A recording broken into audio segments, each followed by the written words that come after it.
Guys, stop what you're doing if you can. If you're driving, don't stop that. And if you're at home with your family, don't stop that. But make sure to prioritize reading this article that was put up on the Cross Politic blogazine by Rhett Burns. And man, this really hit me in the feels. It really did. And not just because I work from home right now, and I do work from home, 100% remote right now. But I have to be honest, like over the years, I've been very tempted to potentially consider an opportunity, back, working for an employer where I wouldn't potentially work from home all the time. Because a lot of those opportunities can be really lucrative. In fact, I interviewed for a company recently, and their compensation plan, knowing what I think I'm capable of, was very alluring. And that's not necessarily like a done deal or anything like that. Like I'm not going to reject that offer necessarily, because there could be a way to work remotely for the majority of the time, even with something like that.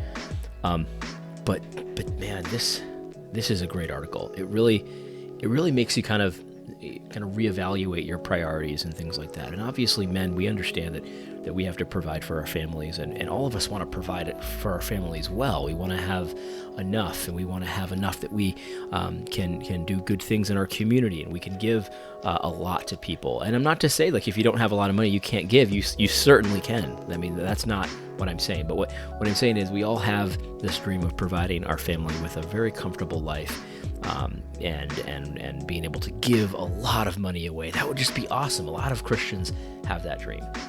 But there are things that kind of have to rank higher on the priority list. And this article makes the point that being at home with your family is important. And obviously some people can't. And I'm not saying this is not a thing where it's like you either do this or you're not a good Christian. It's not like that at all. It's not like that at all. Rather, what it's doing is it's explaining why entrepreneurship and being home with your family, being able to work from home is so attractive, because it kind of hits us right, kind of like where we're made, right? And so here's how this article starts. Again, I encourage you to read this. It says this. It says, over at the How to Build a Tent podcast, Matt Williams is encouraging listeners to start businesses in 2020, and he plans to dedicate a good portion of his shows this year towards helping people succeed in their new ventures. So guys, if you have ever been interested in starting a business, listen to the How to Build a Tent podcast. He's going to help you, and he's a good guy, and he's entertaining. And anyway, the article continues. It says, the goal to start a business that brings in $250 per month in revenue. It's purposely small, designed to overcome the fear of starting a business. Matt noted that he's received more feedback from this emphasis than anything else he has done in the show. Why is that? Why does entrepreneurship, even at such a small level, tap into and capture imaginations to inspire action? The motivation has to be more than just a few extra $100 in one's pocket. Man, I love that. I love that. I mean, it's very difficult to start a business and be making millions of dollars right away. It's very difficult to start a business and be making thousands of dollars right away.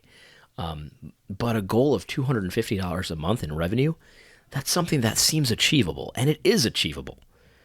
And you can get started on it right now. Like, you don't need, like if your goal is to build $250 in revenue a month to start, like, you don't need thousands of dollars of capital to make that $250. You understand what I'm saying? So, like, this is a really good idea, Matt. This is a really good idea. You can see I'm emotional about this. This gets me excited, man. And then this article goes into sort of how the way we do work now, where you go to an office and things like that, it really disconnects you from your home and from your community, because you're there so often when you're awake, instead of home, instead of in your neighborhood, instead of in your community. It disconnects you. And sometimes this is necessary, but other times it isn't. It isn't necessary. And so this is just so interesting, man. This article, you should read it. I'm not going to go into the whole thing, but it really sort of challenges. I'm going to speak for myself. It challenges me to reconsider my priorities, because I've got this temptation, and I'm not saying this would be wrong. I'm not saying it would be wrong of me to do this. To not do with what I'm doing, because I could make more doing something else.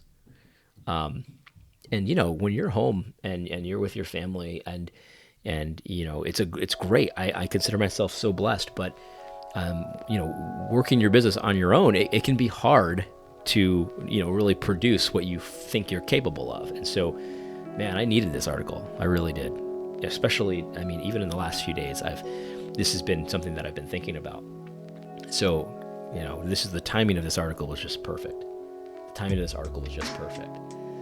And, it's just, this is not going to solve, everyone's problems, by the way. Like working from home is not going to solve all your problems, obviously. But it is, I think that the idea of people being able to work from home more and telecommuting and things like that, even if you're working for an employer, but you can telecommute, like that's so helpful in so many ways for your families. And let's just be honest, like your family is like the unit, the governmental unit that is primary in God's system. It's not like how it is in our system. In our system, the governmental unit that's primary is the federal government. They are basically in charge of everything. They basically have it all. They have all the power, all the control, all the stuff. Like, you know how you get executed in the United States real fast?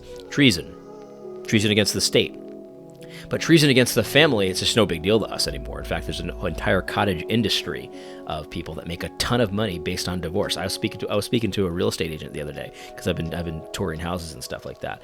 And this woman cackled and said, "Oh, divorce is so good for our business." Just loving it, laughing all the way to the bank, and just on misery and sin. And anyway, I'm going on a tangent here. That's not what this is about, guys. Seriously. Prioritize reading this article on CrossPolitic, Man as Maker, Why Entrepreneurship Excites. Even if you can't be an entrepreneur, even if you don't want to be an entrepreneur, read this article. Man, attitude adjustment for me. Anyway, I hope this is helpful. God bless.